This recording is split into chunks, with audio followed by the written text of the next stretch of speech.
Assalamualaikum warahmatullahi wabarakatuh.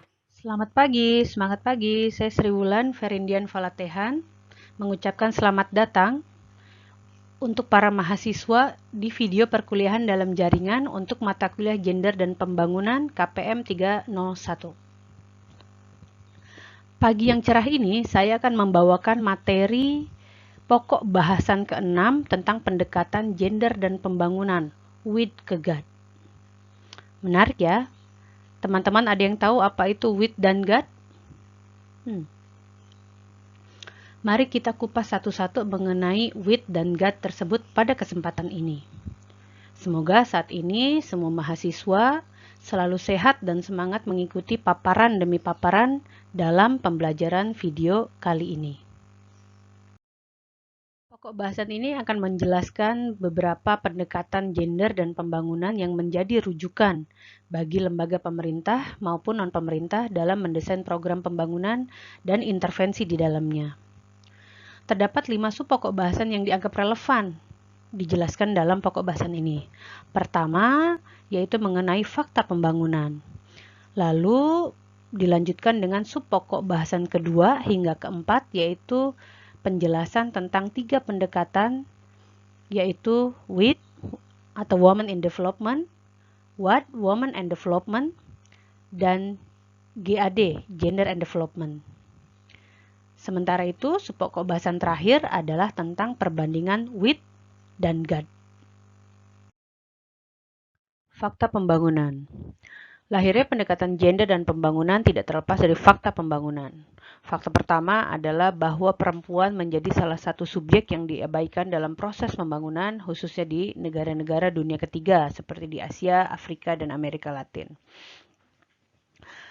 Hal ini bisa dicontohkan ketika perempuan belum banyak yang memperoleh peranan sebagai subjek pembangunan, dan jikapun sebagai pemimpin di lembaga sosial yang mengurusi masalah publik, maka di tengah pengaruh budayanya mereka belum banyak dapat berekspresi untuk memberikan kontribusi pemikiran mereka, karena mereka secara terstruktur lebih banyak ditempatkan dalam ranah domestik seperti menyiapkan konsumsi dan merapikan rumah. Fakta kedua yaitu perempuan belum banyak dibahas sebagai wakil dari separuh penduduk dunia. Hal ini dapat terjadi karena perempuan lebih banyak menempati posisi-posisi dalam pekerjaan yang bergaji rendah, seperti perawat, pengetik, dan pengajar, sehingga kurang terlihat dibandingkan masalah yang ada pada laki-laki yang lebih banyak bekerja dalam ranah manajerial dan bergaji besar. Dalam hal ini terjadi overrepresented pada laki-laki dibandingkan perempuan. Fakta ketiga yaitu pembangunan gagal memecahkan masalah kemiskinan dan keterbelakangan dunia ketiga dan bahkan menciptakan ketidakadilan.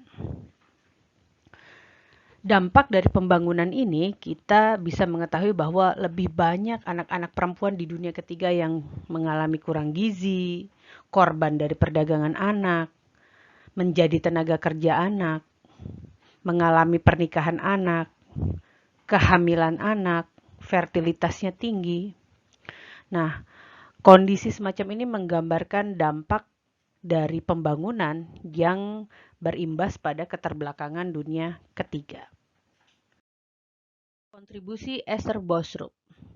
Esther Bostrup merupakan tokoh penting di awal tahun 1970 yang melihat dampak kapitalisme yang dibawa oleh bangsa Eropa atau ideologi barat melalui program pembangunan pada praktek pertanian tradisional dengan memasukkan variabel gender, yaitu pembagian kerja seksual. Ia melihat adanya modernisasi ini menimbulkan pergeseran peranan produktif berbeda yang dilakukan oleh laki-laki dan perempuan. Sebelumnya, perempuan merupakan mayoritas dalam pertanian. Namun ketika adanya teknologi berupa bajak maupun teknologi lainnya menjadikan pekerjaan lebih banyak dilakukan oleh laki-laki. Dan pada adanya pertanian irigasi menjadikan pembagian peran lebih banyak antara laki-laki dan perempuan.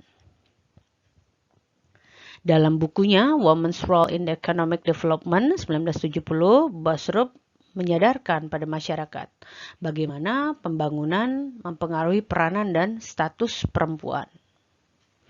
Ia melihat perempuan tidak tersentuh oleh keuntungan program pembangunan, bahkan justru dirugikan oleh program-program tersebut. Bosrup melihat perempuan sebagai istri dan ibu juga berperan vital dalam ekonomi pertanian. Oleh karena itu, muncul pemikirannya untuk mengintegrasikan perempuan dalam pembangunan, yang kemudian dikenal dengan Women in Development atau WID.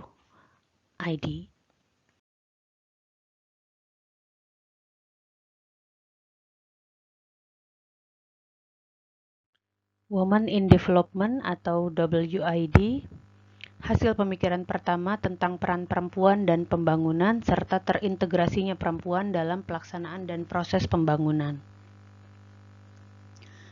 Ketertinggalan perempuan dalam pelaksanaan pembangunan disebabkan oleh tidak dilibatkannya perempuan karena berbagai alasan, baik alasan klasik seperti peran subordinat perempuan maupun alasan-alasan yang berkaitan dengan nilai-nilai sosial budaya. Pemikiran asumtif inilah yang menjadikan perempuan kurang berperan dalam sektor publik yang merupakan bagian dari proses pembangunan. Untuk lebih meningkatkan peran perempuan dalam pembangunan serta pengakuan atas potensi perempuan dalam pembangunan, maka ditempuh strategi dengan pendekatan Women in Development atau WID yang banyak dilakukan oleh lembaga dan organisasi keuangan dengan membiayai program-program khusus bagi perempuan. WID awal 1970-an diputuskan oleh Women's Committee of the Washington DC Chapter of the Society for International Development sebagai strategi untuk membawa pemikiran Bosrup agar menjadi perhatian para pembuat kebijakan di Amerika. Sejak itu, WID digunakan sebagai strategi bagi pendekatan terhadap isu perempuan dan pembangunan yang sebagian besar didasarkan kepada paradigma modernisasi. Pendekatan WID fokus pada inisiatif seperti pengembangan teknologi yang lebih baik dan meringankan beban kerja perempuan. WID bertujuan untuk menekankan sisi produktif kerja dan tenaga perempuan, khususnya penghasil pendapatan, namun dengan mengabaikan sisi reproduktifnya. Dasar pemikiran WID. Terdapat dua hal yang menjadi dasar pemikiran WID. Pertama, yaitu WID menekankan pentingnya prinsip egalitarian sebagai kepercayaan bahwa semua orang ditakdirkan sama, sederajat, baik laki-laki dan perempuan. Sehingga WID menempatkan laki-laki dan perempuan sebagai mitra yang sejajar, yang memiliki derajat dan kedudukan yang sama dalam pembangunan. WID juga menitikberatkan dengan pengadaan program pembangunan yang dapat mengurangi atau menghapuskan diskriminasi yang dialami oleh perempuan di sektor produksi. Hal ini dilakukan karena masih kuatnya anggapan bahwa perempuan hanya pantas di sektor domestik, sementara peran produktif hanya ditujukan untuk laki-laki. Nah, sasaran WID yaitu WID lebih mengarah pada upaya-upaya terhadap peranan perempuan yang agar dapat lebih diintegrasikan dalam pembangunan dengan mengalokasikan sumber daya ekonomi yang terbatas pada perempuan agar pembangunan berjalan lebih efisien. Jadi WID ini tidak mempermasalahkan mengapa perempuan selalu berada di belakang atau pada posisi subordinasi laki-laki.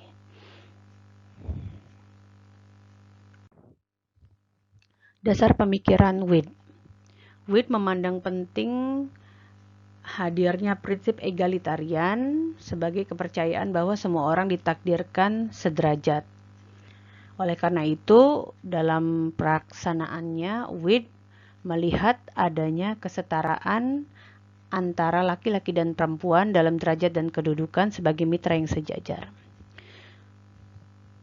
WID juga menitikberatkan pada pengadaan program pembangunan yang dapat mengurangi atau menghapuskan diskriminasi yang dialami oleh perempuan di sektor produksi.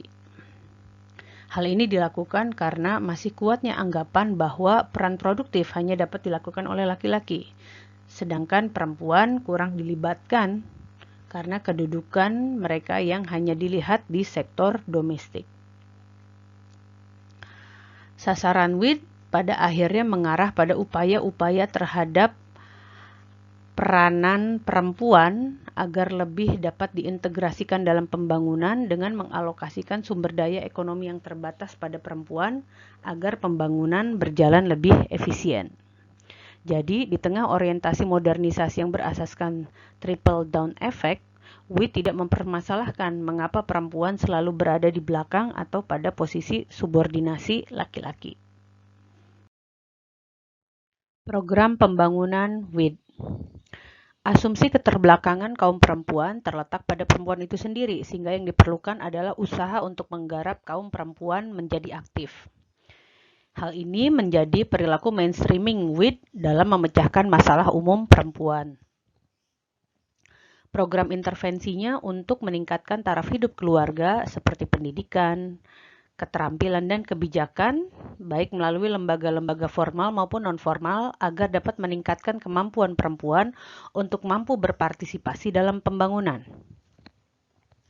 Intervensi WID antara lain berupa pelatihan, pemberian fasilitas kredit, penyuluhan, pendidikan kesehatan perempuan, higienitas, gizi, pengasuhan anak, serta fasilitas kesejahteraan sosial.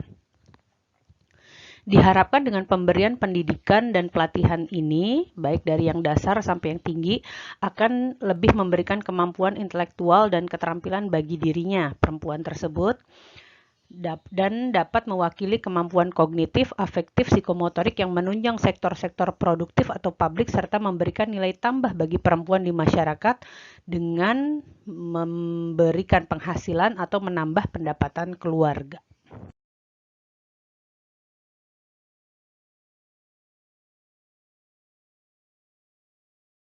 Program pembangunan WID. Asumsi keterbelakangan kaum perempuan yang terletak pada perempuan itu sendiri sehingga memerlukan usaha untuk menggarap kaum perempuan menjadi lebih aktif telah menjadi perlakuan mainstreaming WID dalam memecahkan masalah umum perempuan. Program intervensinya adalah untuk meningkatkan taraf hidup keluarga seperti pendidikan, pelatihan, keterampilan, kesehatan, dan gizi, baik melalui lembaga-lembaga formal maupun non-formal, yang dapat meningkatkan kemampuan perempuan untuk mampu berpartisipasi dalam pembangunan. Diharapkan dengan pemberian pendidikan ini, mulai dari pendidikan dasar sampai tinggi, akan lebih memberikan kemampuan intelektual dan keterampilan bagi perempuan, yang dapat mewakili kemampuan kognitif, afektif, dan psikomotoriknya yang menunjang sektor produktif atau publik, serta memberikan nilai tambah bagi dirinya di masyarakat dengan memberikan penghasilan atau pendapatan untuk keluarga. Tahun Perempuan Internasional. Pada 1972, Komisi Persatuan Bangsa-Bangsa atau PBB untuk status perempuan mengusulkan pada Majelis Umum PBB untuk menetapkan tahun 1975 sebagai Tahun Perempuan Internasional. PBB lalu mengangkat Helvi Sipilä dari Finlandia sebagai perempuan pertama yang menjabat asisten sekjen PBB. Dia juga yang memimpin Konferensi Perempuan Internasional 1 di Mexico City. Dialah yang mendorong penyusunan rencana aksi dunia yang diajukan di konferensi di Meksiko. Peserta konferensi sendiri terdiri dari 133 negara yang kemudian menyatakan periode 1975 sampai 1985 sebagai dasawarsa PBB untuk perempuan. Dasawarsa PBB untuk perempuan ini atau sebagai dasawarsa perempuan internasional menjadi pemacu bagi kegiatan penelitian dan pembahasan mengenai perempuan dalam proses pembangunan. Gagasan tentang persamaan menjadi kriteria penting bagi pemikiran tentang apa yang dibutuhkan perempuan dari pembangunan, merupakan ciri dari kebijakan Women and Development atau WAD. WAD atau Women and Development. Pendekatan kebijakan terhadap perempuan dan pembangunan atau Women and Development berkembang dari kepedulian terhadap pendekatan persamaan, yang menurut Caroline Moser mengakui hal-hal berikut ini, yaitu 1. Perempuan merupakan partisipan aktif dalam proses pembangunan, yang melalui peran produktif dan reproduktifnya dalam memberikan kontribusi kritis meski tidak diakui terhadap pertumbuhan ekonomi. Yang kedua adalah adanya asumsi dasar bahwa strategi ekonomi seringkali berdampak negatif pada perempuan. Yang ketiga, bahwa perempuan harus dibawa ke dalam proses pembangunan melalui akses terhadap pekerjaan dan pasar. WAD adalah singkatan dari Women and Development atau perempuan dan pembangunan.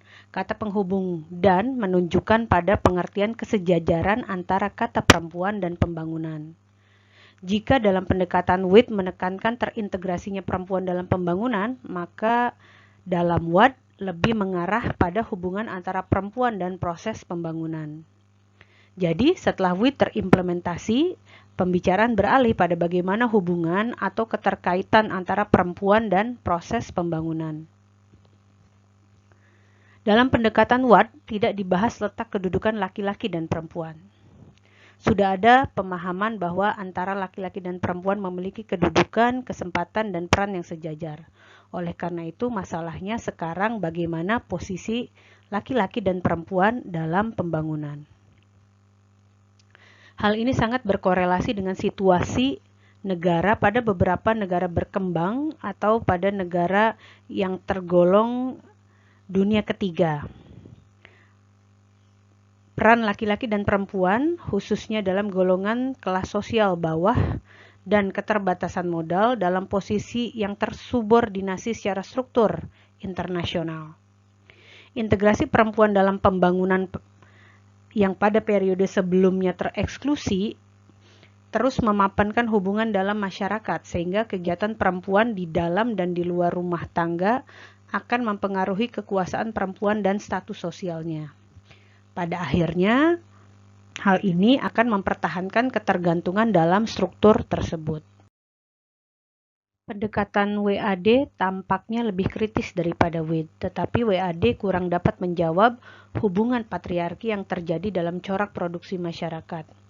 WAD akan berhasil menaikkan peran perempuan apabila ditunjang oleh struktur politik yang lebih stabil dan merata, baik dalam skala nasional maupun internasional.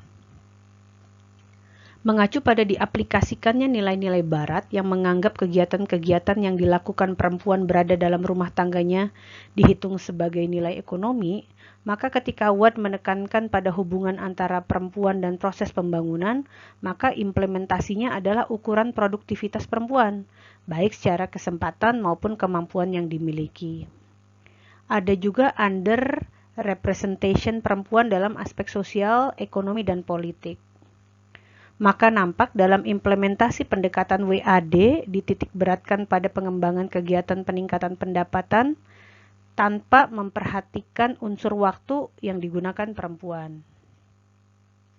Hal ini dapat disebabkan karena kaum perempuan di negara dunia ketiga di dalam rumah tangganya cenderung terlibat dan mencurahkan waktu dalam kegiatan pengasuhan anak, pengasuhan orang tua, pekerjaan rumah, serta memelihara yang sakit, dan dianggap sebagai private domain dan tidak dianggap sebagai aktivitas yang menghasilkan pendapatan. WID dan WAD tampak memiliki kesamaan, yaitu dalam kerangka ekonomi dan politik negara.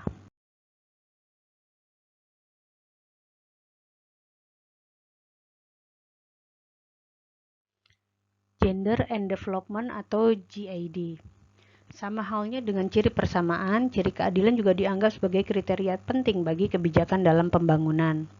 Pendekatan keadilan juga terkait dengan masalah mendasar tentang persamaan yang mentransendekan bidang pembangunan yang kepedulian utamanya adalah ketidakadilan antara laki-laki dan perempuan, baik dalam lingkup kehidupan publik maupun privat.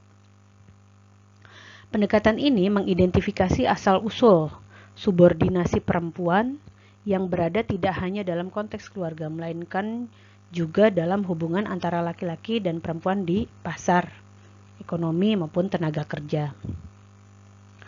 Apapun upaya untuk menolak penilaian rendah pekerjaan, mempertahankan keluarga dan rumah tangga mulai dikenal sebagai pemberdayaan atau secara lebih umum disebut sebagai pendekatan gender dan pembangunan terhadap perempuan dalam pembangunan.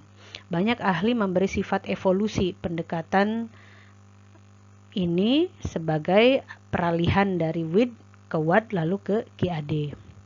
GAD adalah satu-satunya pendekatan terhadap perempuan dalam pembangunan yang melihat semua aspek kehidupan perempuan dan semua kerja yang dilakukan perempuan, kerja produktif, reproduktif, privat, dan publik. GAD muncul dari teori bahwa sektor produksi dan reproduksi merupakan kausalitas penindasan terhadap kaum perempuan. Pandangan bahwa perempuan cenderung diartikan pada peran domestik dan bukan pada sektor publik merupakan asal-usul ditempatkannya perempuan pada posisi yang subordinat.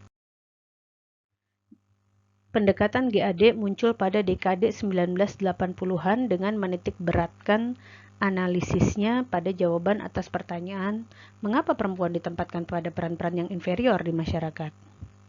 Untuk menjawabnya perlu pendekatan holistik atau menyeluruh tentang aspek-aspek kehidupan manusia. Untuk dapat mengetahui posisi perempuan dalam masyarakat perlu ditinjau kondisi sosial ekonomi, politik, dan budaya. Jadi pendekatan holistik dipakai untuk memahami posisi perempuan dalam suatu masyarakat, termasuk di dalamnya proses pembangunan. Dalam pendekatan GAD, posisi perempuan diletakkan dalam konstruksi sosial gender serta pemberian peran tertentu pada perempuan maupun laki-laki. Laki-laki berperan atau terlibat dalam penempatan posisi perempuan. Artinya, nasib kaum perempuan turut dipikirkan oleh laki-laki. Laki-laki turut berperan serta dalam memperjuangkan kepentingan-kepentingan perempuan. Hal inilah yang disebut hubungan gender. Dalam kerangka makro, peran negara sangat berpengaruh terhadap penempatan posisi perempuan. Bagaimanakah partisipasi pemerintah atau negara terhadap emansipasi perempuan? Dalam GBHN, RPJM telah tersirat peran perempuan dalam pembangunan bangsa. Hal ini memperlihatkan bahwa peranan negara dalam memberikan tempat bagi perempuan. Oleh sebab itulah, dalam pendekatan GAD, perempuan berada dalam posisi agent of change atau berperan aktif sebagai agen perubahan, tidak sekadar hanya objek pembangunan atau penerima program secara pasif. Karena itu, program pembangunan memfokuskan pada relasi gender ketimbang memfokuskan pada kaum perempuan saja. Dengan demikian, agenda GAD tidak hanya sekedar menjawab kebutuhan praktis untuk mengubah kondisi kaum perempuan, melainkan juga menjawab kebutuhan strategis kaum perempuan, yakni memperjuangkan perubahan posisi kaum perempuan, termasuk counter-hegemoni dan counter-discourse terhadap ideologi gender yang mengakar dalam keyakinan baik kaum perempuan maupun laki-laki. Pendekatan GAD secara implementatif cenderung mengarah pada adanya komitmen pada perubahan struktural. Oleh sebab itulah, pelaksanaan GAD memerlukan dukungan sosio-budaya masyarakat dalam politik nasional yang menempatkan perempuan sejajar dengan laki-laki. GAD tidak mungkin terlaksana bila dalam politik suatu negara masih menempatkan perempuan dalam posisi yang inferior dan subordinatif. Perbedaan WID, WAD, dan GAD. Karena ketiga pendekatan tersebut dalam penerapannya sering tumpang tindih atau campur aduk pemakaiannya, maka untuk membedakannya secara mudah dapat dilakukan dengan melihat sebagai berikut. WID dilihat sebagai seluruh usaha praktis yang mencoba mengintegrasikan perempuan ke dalam pembangunan. Yang tadi ya pemaparannya di awal pokok bahasan ini, bagaimana usaha WID untuk mengintegrasikan perempuan ke dalam pembangunan. Nah, sementara WAD mempunyai pengertian yang lebih luas, yang mengandung ulasan kritis terhadap peranan perempuan dalam pembangunan, serta pengaruh kebijakan dan proyek-proyek pembangunan terhadap perempuan. Nah, sementara yang terakhir, GAD adalah mempertegas hubungan sosial perempuan dan laki-laki dalam proses pembangunan. Pendekatan WID dan GAD berorientasi pada aspek sosial dan politik. Sementara itu, pendekatan GAD lebih menekankan pada orientasi hubungan sosial. Gender dimaknai sebagai hubungan sosial antara laki-laki dan perempuan, bukan perbedaan antara laki-laki dan perempuan yang secara jenis kelamin. Gender lebih mengarah pada hubungan sosial antara laki-laki dan perempuan yang dikonstruksi baik secara sosial maupun budaya. Kenyataan klasik yang sering kita dengar adalah perempuan berada dalam hubungan yang tersubordinasi dengan laki-laki. Nah, pendekatan GAD lebih menekankan pada bagaimana hubungan sosial antara laki-laki dan perempuan dalam proses pembangunan sebagai salah satu implementasi dari WID. Dalam slide berikut kita akan membahas beberapa hal ya tentang perbedaan WID dan GAD. Tadi kita melihat bahwa beberapa scholars melihat WID dan GAD adalah suatu kontinum yang berevolusi dari WID menuju GAD. Nah, maka di sini kita akan melihat dari sisi pendekatan, fokus, masalah, dan tujuan. Ya, 4 hal dulu. Nah, di sini WID memandang permasalahan ada perempuan, gitu ya. Fokusnya pada perempuan. Ini karena menjadi masalah ketika perempuan tidak ikut serta dalam pembangunan. Nah, tujuannya adalah agar pembangunan yang lebih efektif dan efisien. Sementara di ujung yang satunya, GAD lebih melihat bahwa pendekatan yang digunakan dalam GAD adalah pandangan yang menganggap bahwa sumber permasalahan adalah pada pembangunannya. Nah, maka yang menjadi fokus adalah pola relasi antara laki-laki dan perempuan. Nah, yang menjadi masalah bagi GAD adalah adanya ketidaksejajaran hubungan kekuasaan, kaya miskin, laki-laki dan perempuan yang menyebabkan berlangsungnya pembangunan yang tidak adil dan tidak berperan sertanya perempuan secara maksimal. Nah, sementara itu tujuan GAD juga tidak hanya efisien dan efektif seperti WID, tapi juga pembangunan yang adil dan berkesinambungan dengan laki-laki dan perempuan sebagai pengambil keputusan. Perbedaan WID dan GAD yang terakhir adalah dilihat dari bagaimana pendekatan ini memandang hal untuk sebagai pemecahan masalah maupun strategi yang diambil. Ya, ketika tadi WID melihat perempuan sebagai masalah gitu ya, belum terintegrasi, maka pemecahannya adalah dengan mengintegrasikan perempuan dalam proses pembangunan. Nah, sementara GAD karena tadi dia lebih holistik, maka pemecahan yang diambil adalah dengan memperkuat atau empower perempuan yang terpinggirkan. Serta, nah ini yaitu yang bersifat struktural, mengubah pola-pola hubungan yang tidak sejajar, bisa tadi antara laki-laki dan perempuan. Yang terakhir, ketika melihat perbedaan WID dan GAD adalah dilihat dari strategi.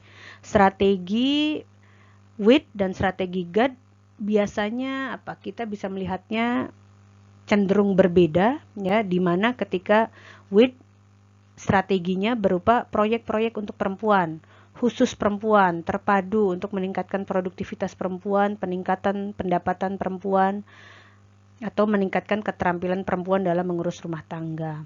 Pelatihan pembuatan makanan misalnya, untuk meningkatkan pendapatan rumah tangga, pelatihan cara hidup sehat misalnya. Sebatas untuk melibatkan perempuan agar dalam pembangunan agar pembangunannya berjalan secara efektif dan efisien. Sementara di GAD kita melihat bahwa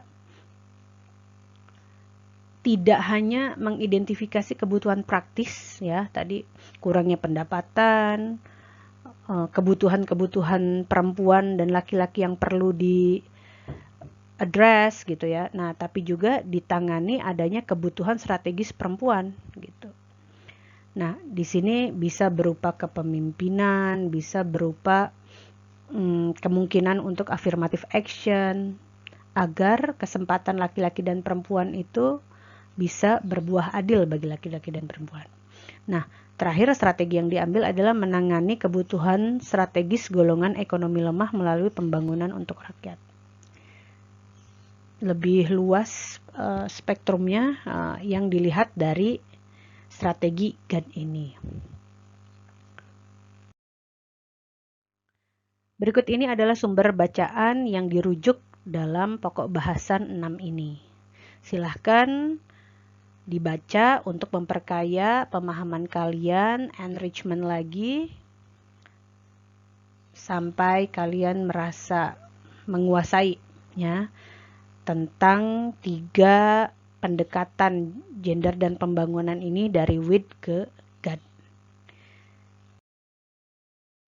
Demikian pemaparan dari pokok bahasan 6, pendekatan gender dan Pembangunan with Kegat hari ini.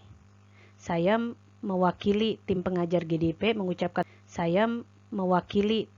GDP mengucapkan terima kasih atas perhatian dan kerja keras mahasiswa untuk mempelajari pokok bahasan ini.